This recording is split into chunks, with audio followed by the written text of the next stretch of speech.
이강인이 프리시즌 첫 경기에서 걱정스러운 부상을 당했지만 우선 엔리케 감독은 일본 투어 일정에 포함을 시켰고 전세기를 타고 일본으로 날아왔습니다. 파리에서 일본까지는 13시간 정도 걸리는데 시차 적응부터 컨디션 관리가 쉽지 않죠. 그런데 파리 생제르맹 전세기 내부를 보니까 너무 행복해서라도 컨디션 좋아지겠던데요.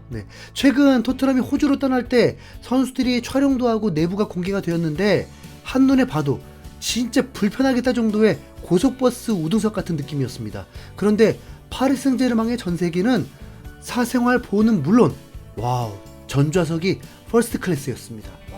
이강인도 이제 청년이 되면서 스포츠카도 타고 다니고 나름 명성에 맞게 움직이고 있기 때문에 한국에 귀국할 때 1등석을 탈 것입니다. 그런데 단 10개에서 12개 정도 자리밖에 없는 좁은 곳에서의 퍼스트 클래스와 비행기 전체가 퍼스트 클래스라는 건 기분 자체가 다르잖아요. 이강인도 처음 경험하는 겁니다. 거기다 이강인은 비행기 탑승 전에 단체 사진을 찍었는데 이강인과 같이 있는 선수는 바로 네이마르였습니다. 이미 이강인과 네이마르와의 사이에 두 번의 장면이 매우 화제가 되었죠. 한 번은 유니폼 교환이고 두 번째는 훈련 중에 서로 밝게 껴안는 모습이었습니다. 여러분들도 단체 사진 찍어봐서 아시겠지만 그냥 찍다 보니까 그 위치에 있다고 하는 경우 별로 없죠. 그렇다고 촬영 기사가 위치를 다 잡아주는 것도 아닙니다. 자연스러우면서도 의도를 둔 포메이션을 갖추는 거죠. 이강인과 네이마르의 조우는 팬들 입장에서도 매우 긍정적으로 해석될 수밖에 없습니다. 네이마르는 자신의 인스타그램에 이강인과 함께 찍힌 사진을 공유하면서 친분을 과시하기도 했는데요. 우선 네이마르와 이강인이 인스타그램에서도 이미 친구를 맺었습니다. 네이마르의 팔로우 수는 2억 1천만이 넘습니다. 이는 호날두와 메시 다음으로 네이마르가 가장 많은 팔로우를 보유하고 있는데 이강인이 아무래도 덜 알려진 선수일 수 있다 보니 제대로 이강인을 홍보해 준 격이 되었습니다. 이강인은 지난해 팔로워가 100만이 됐고 현재는 120만 명 정도인데 슈퍼스타가 되기 위해선 갈 길이 멀긴 합니다. 참고로 손흥민이 1200만 명입니다. 이강인은 파리에서 활약할수록 팔로워 수가 불어나게 될 텐데 한번 지켜보시죠. 이강인은 은바페와도 팔로우를 한 사이입니다. 이강인은 팔로우를 한 사람이 200명인데 그 중에 네이마르와 은바페도 이제 포함이 된 것입니다. 아센시오도 있더라고요. 파리 생제르맹의 선수들이 일본에 도착한 후에 팬들로 인산인해를 이루고 있었는데 이강인이 사인을 하는 장면도 있었습니다. 그런데 PSG 소식을 전하는 PSG 토크는 PSG 선수단이 일본에 상륙하자 이강인은 지지자들로부터 엄청난 관심을 받았다. PSG는 네이마르를 보유하고 있음에도 더 많은 관심을 끈 이는 이강인이었다.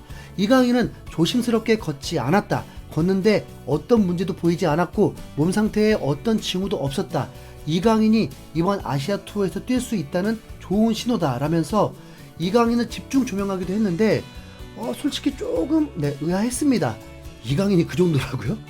그런데 일본의 사커 다이제스티브에서도 이 부분을 강조하면서 기사를 올리기도 하면서 또 한 번 놀라기도 했습니다. 그런데 일본의 커뮤니티 반응을 보니까 그들은 사실 그렇게 긍정적으로 이강인을 대하지 않고 있었고 파리 선수들이 온 것을 환영한 것이지 이강인을 환영한 게 아니라면서 강한 불만들을 내비치기도 했습니다. 그럼 그렇죠. 우선 일본 애들이 이강인 응원해주길 바라지도 않습니다. 이강인은 일본 팬들 좋으라고 간 줄 아나요? 그래도 이 소식은 파리 생제르맹 소식지에서 다룬 만큼 확실히 이강인에 대한 관심이 높고 이강인을 띄워주고 있는 건 분명합니다. 이미 파리 스토어에서도 이강인을 메인으로 세웠을 정도니까요. 이강인의 부상 여부가 가장 중요한데 우선 이강인은 정밀 검사를 하진 않은 듯 합니다. 또한 프리시즌 때 부상당한 선수 한 명은 아예 명단에서 제외되었는데 이강인은 데려온 걸 보면 분명 회복이 되어서 출전이 가능할 것으로 보입니다. 첫날 훈련에는 이강인은 불참하게 되었고 오히려 재활 회복 중인 네이마르가 훈련에 나오고 골을 넣기도 하면서 컨디션을 조율하고 있었습니다. 이강인은 프리시즌 첫 경기 이후에도 후스코드닷컴에서 당당히 올 시즌 베스트 11에 포함을 시켰고 전에 소파스코어도 이강인을 베스트 11에 넣었습니다. 프리시즌 첫 경기는 아무래도 몸에 힘이 많이 들어가면서 일어난 일일 테니 시즌 중에 안 일어난 게 어디예요. 이제 부담도 털어내고 아시안게임 전까지 딱 오롯이 올렸으면 좋겠네요. 엔리케 감독님 보내주실 거죠? 이상 흰수염고래였습니다. 감사합니다.